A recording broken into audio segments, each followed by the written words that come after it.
আরেকটা জিনিস দেখেন, এইখানে আমি দাঁড়ায় আছি। This is the door, this is the door, the door is closed, the door is closed, that means the door is not open, like something that. Hello everyone, আসসালামু আলাইকুম। আশা করি আপনারা অনেক বেশি ভালো আছেন। আজকের এই ভিডিওর মধ্য দিয়ে আলোচনা করব কম্প্রিহেনসিবল ইনপুট মেথড নিয়ে, যে মেথডের মধ্য দিয়ে আমি নিজে ব্যক্তিগতভাবে ইংরেজি শিখেছি এবং এই মেথডটা নিয়ে আজকে আলোচনা করব। সো প্রথমে জেনে নিই কম্প্রিহেনসিবল ইনপুট মেথড কি।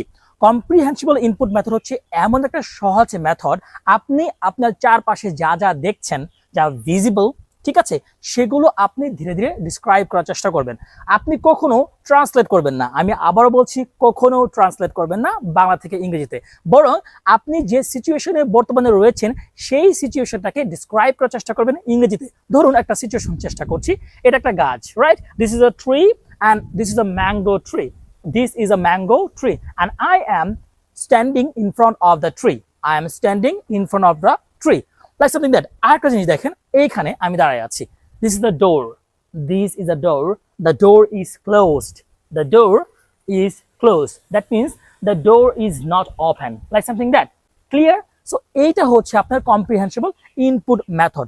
আপনি প্রতিনিয়ত আপনার দৈনন্দিন জীবনে যা যা বলছেন, যেখানে যাচ্ছেন, সেই সিচুয়েশনগুলোকে সুন্দর করে ইংলিশে ডিসক্রাইব করার চেষ্টা করেন।